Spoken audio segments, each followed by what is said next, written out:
to touring it up a little bit. This one's called Burial at Sea. May 4th, 1840, in the middle of an ocean, after gunfire and debauchery lands on the back of a seagull to take its rest. No more violence until tomorrow. Captain strides across the deck, surveying the damage, only physical, but these men, the scum, they don't know internal suffering unless it comes from hemorrhaging. Takes his eye patch off, revealing blackness to match the sails of his most prized possession. I don't know, man, I just really can't find the fucking body. Well, what are we gonna do, Captain? I'll tell you what.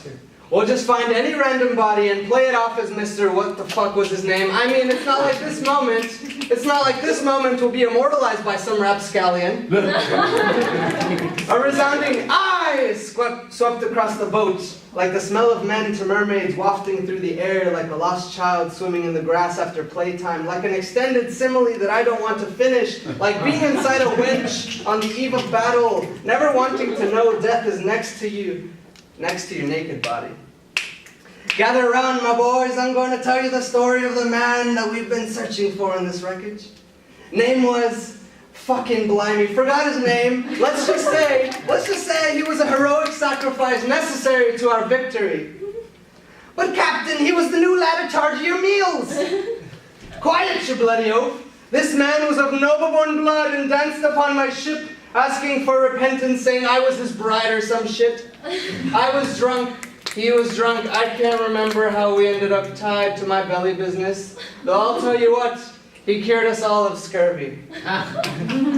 Bodies kept resurfacing like the mast through midnight. They only light the fire in front of everyone, burning their faces just enough to harden their empty looks into a crispy glow.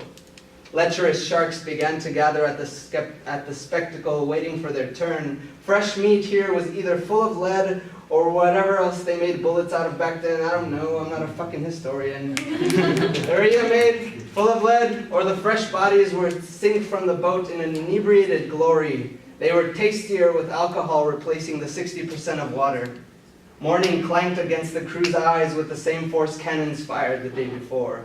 Now, men, we head for seas yet unknown to me. As the painter guy finished making this little display of aristocracy, aye, Captain, he has. What do you think people will say if they find out he just paid us 3 months of food and rum to burn this random homeless man after pretending to fight a war? Do you really want to know what I think, men? There was an eye sweeping across the sea. Say it with me. Eye! Aye! There was an eye sweeping across the sea, breaking ears open to listen to the last hurrah of the great philosopher at sea. This drunk who couldn't stop shaking. This eyeless wannabe. This putrid excuse for a man. This lovable figure they all asked questions but never really received any answers from. This is what I think.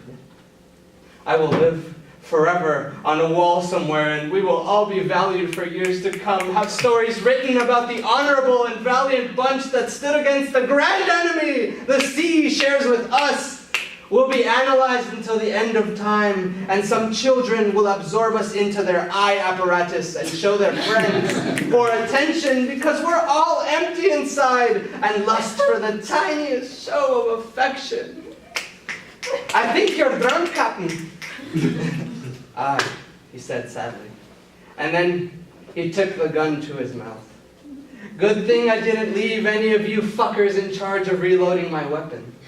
And with the pull of the trigger, a click and an uproar followed. Whenever their captain got really serious and dark, the same old trick came after to lighten the mood. They all laughed. It would be 7 years later that someone would be in charge of reloading his weapon. No. Thank you.